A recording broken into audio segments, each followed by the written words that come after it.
This is Adam Hamer. This is part 7 of my testimony about the 1990s gate program. This is going to be a short one. Today, right now, I want to talk about Department of Justice corruption and how the legal system is entirely compromised and is built for only essentially corporations, institutions, or elites. First off, as I've explained before, what occurred to me in the GATE program as a child, continuing into adulthood, was flat out criminal. This was determined by the Intel Community Inspector General and a bunch of other criminal detectives, criminal agencies, who gave me a corresponding case number months after they made that determination. Okay, that case, still open. Confirmed to me to be still open by the National Reconnaissance Office Inspector General, who offered to ask the ICIG to give me an update on my own case where I'm the victim, okay?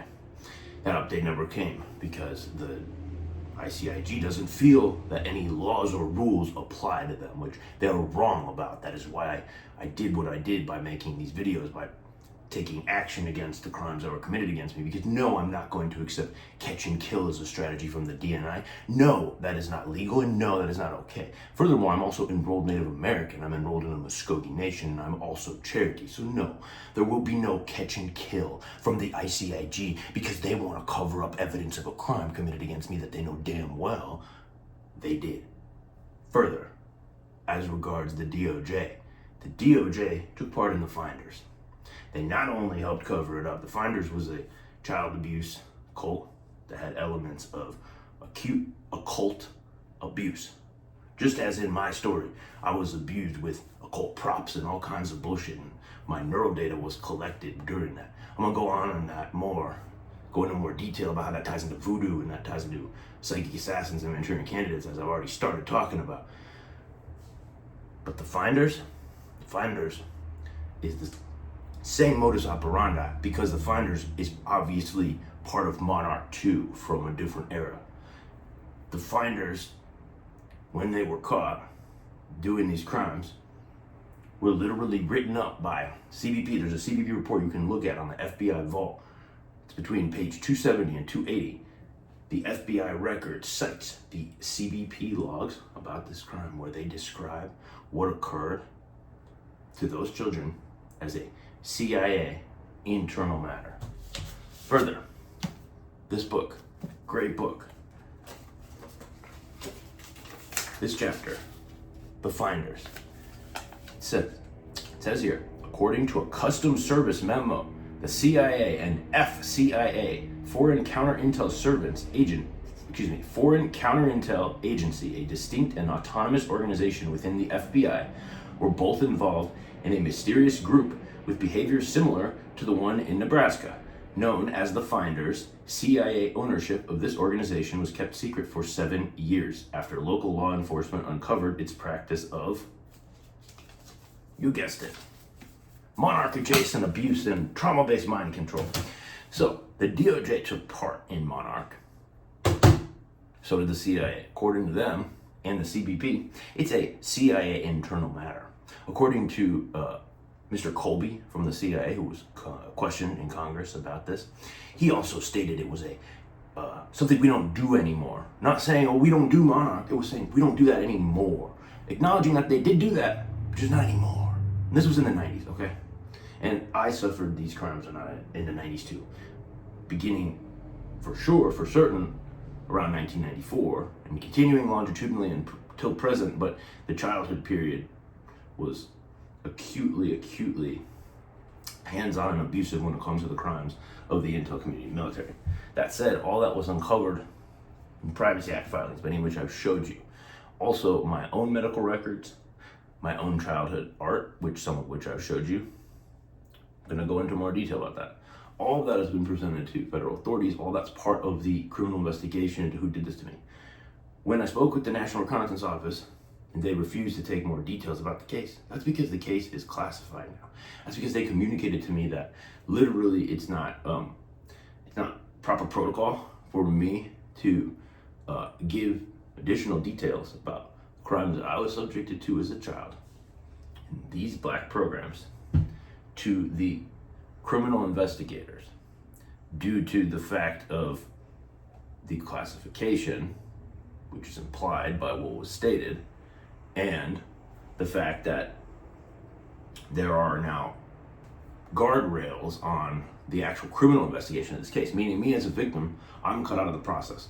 The agencies refuse to give me an update on the case, even after the NRO offers to provide one recently. Still, the actual agency maintaining it, the ICIG, who runs the catch and kill programs, per Matthew Brown, in my own experiences, wherein they are holding an outstanding file about assassination attempts on me, and yet simultaneously supposedly investigating the crimes in the intel community as to which agents in the intel community committed these crimes against me as a child that are egregious and continuing into adulthood. Furthermore, not only is that a complete and total miscarriage of justice, and everyone involved is an absolute disgrace to the Constitution and the American people and should be absolutely sickened and ashamed of themselves, because you are sick if you are watching this, and I know you are. That aside, the fact that I was cut out of that process, while I'm still aware it's ongoing and involves investigations into who did the crimes to me as a child, because also keep in mind, ICIG's jurisdiction involves black programs and spies. So if there were not crimes committed by spies against me as a person, and if there weren't spies involved in the nexus having to do with me as a person, well, there would be no jurisdictional need for the intelligence community and Inspector General to be investigating what occurred, okay? But that's because he's not actually doing his job. The current Inspector General is a stooge. He is a traitor to the United States, and as Matthew Brown is so clearly highlighted, and my experiences have too, he is running a highly illegal program where he is essentially trying to siphon data out of people who might want to right government wrongs and put the government on a better path, and he wants to try to get those people murdered. That's number one. Then you have the civil aspect of the case. The idea of the way that the civil court is run, that a individual person can bring a file a lawsuit against a bunch of potentially like Harvard educated lawyers, is a farce, okay? And second off, no actual attorneys were willing to take my case due to fear of the defense contractors involved. Because as you know from, what did Amy Eskridge, who was murdered, say recently? Oh, she said it was the Lockheed Martin, the Raytheon, and the Blackwater hit squads who were after her. Oh, you know who it is that has nexus to your boy in my cases?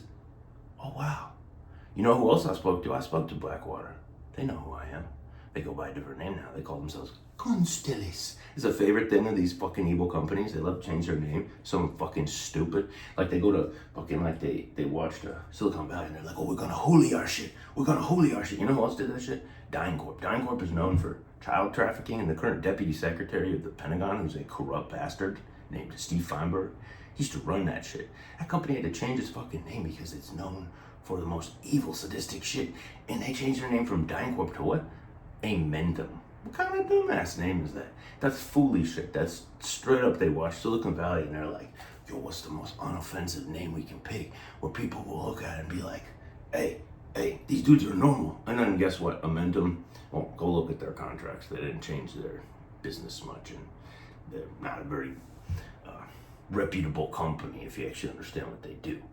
That's a story for another day. And if you look carefully, Amendum is also noted by name on one of my Privacy Act files that I showed you. Okay? Now we're going to talk about a civil case.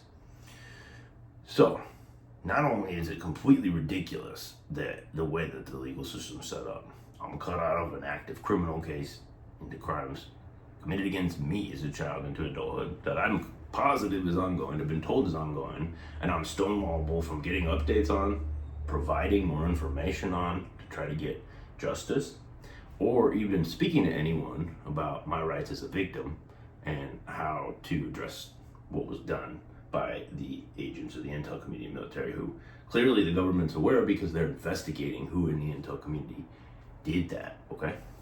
So you go to the civil case and you have this idea, this farce that somehow I, who has absolute grounds to sue these individuals and did, and it successfully is on the docket, somehow should be like fair footing against, literally it's me and 7 different agencies, okay? I'm no lawyer, I'm representing myself pro se. I honestly have no fucking clue what I'm doing.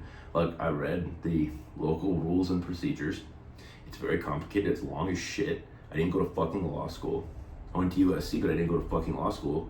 And I went on scholarship and I studied other shit, but I'm not a fucking lawyer, okay? I'm a filmmaker.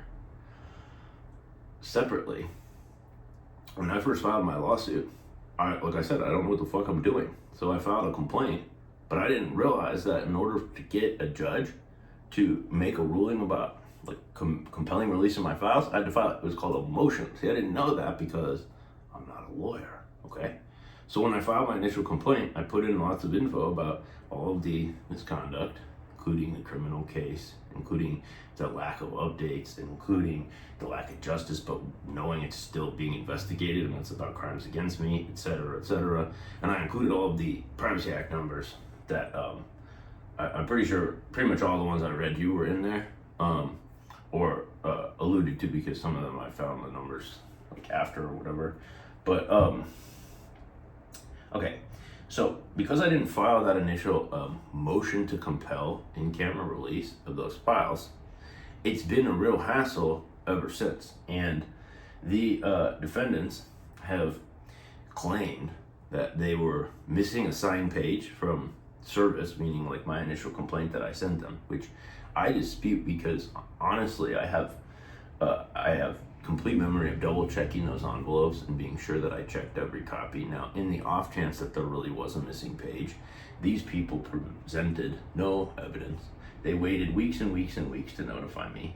It's clearly an effort to buy more time. If they had received that letter when it was postmarked to have been delivered, and it really was missing a page, they would have notified me right away, as any person acting in good faith would have, and said, "Hi, mister, called me, let me know immediately to please rectify this, get the ball rolling." But see, these people, they're not interested in following the rules. You see, the DOJ takes part in Monarch. Now, they do it another way besides what I described in the finders, through oversight of black programs, and this one in particular, but we'll get into that in a different video.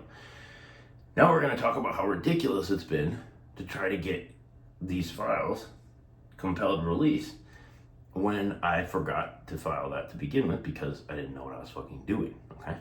So, you have that. Then you have the defendants acting in bad faith, from covering up the criminal case that is about crimes against me, to trying to murder me, to withholding files about trying to murder me for exposing the crimes that they committed against me and clearly a bunch of other children in the 90s through these programs. And it just, okay, so outrageous. And so I filed a couple of emergency motions to try to compel release of my files. First, I even tried to meet with the bad faith defendants, who of course ignored me in bad faith, as they do, because they're not capable of good faith, as they have demonstrated repeatedly by attempting to murder me and withholding files about such. And this judge, I don't know what she says to me first, that I'm not following the procedures and I filed a bunch of papers wrong. Well, like, okay, fair enough. I'm not a lawyer. I don't know what I'm doing. And I didn't realize that I had to file a motion when I initially filed my complaint to get the judge to compel release of my files, which obviously could be burned, altered, changed, miscoded, or mischaracterized by the agencies in their digital or paper systems by now, which is why compelling release of them was so important when I filed my lawsuit in May and in the subsequent attempts I made to get it compelled. Anyways, first attempt was denied on the grounds that procedural grounds, without prejudice, so I could refile it again. Okay, fair enough. I didn't know what I was doing, but at the same time, it's an emergency and my life's in danger, so that should have superseded that very clearly, but okay, we'll excuse that. Then I filed another emergency one because the situation had become more dire, as I had also then at that point filed a follow-up with the Inspector General of the DOJ, who said, remember, out of jurisdiction when it comes to active assassination attempts against my persons from the defendants. So I filed a criminal report saying the defendants were trying to murder me. And I presented evidence, and they said, out of jurisdiction. They didn't say, hey, no, we're not, involved. We don't do that kind of stuff. That's not how we operate. We go by the books. We're into, pursuing justice here. No, the DOJ literally just said out of jurisdiction, meaning, yeah, we're trying to murder you. We know that. They're trying to murder you, but we cool with that. Because that ain't our jurisdiction. They're spies. They do what they do. That's ICIG. That's their jurisdiction. Okay. So let me go back to Catch and Kill, the ICIG, and the revolving door of, little apparatchiks who have come to occupy the top spot at that agency since, all this happened. All that said, I filed another emergency motion to compel the release of my files, as stated, because I'm in a lot of danger, clearly. And it was denied, again, for procedural reasons. Now, I checked. This judge 100% could have compelled release of these files. Procedural reasons or not. Again, I'm not a lawyer. I don't know what I'm doing, and I'm doing my best. I spent so much time. I wrote like an insane amount of stuff, and I put so much heart and time and effort into them and everything to me. And I'm in a lot of danger because of what was done to me and what I've exposed. And this person says I didn't follow procedure correctly, which is not even entirely true, as I understand it, because the judge says I didn't file a motion. I did file a motion, and so I don't know what she's referring to. I filed it the way that I understood a motion is supposed to be filed. Again, back to the idea that a person who's not a lawyer can represent themselves against a bunch of Harvard-educated lawyers. Well, this is why it doesn't make any sense, because, see, to me, I thought I was doing a correct motion, which is way, way, way called for, because there's clearly a criminal investigation into the crimes against me that is acknowledged, known about, and also classified. So I don't understand what it is about this.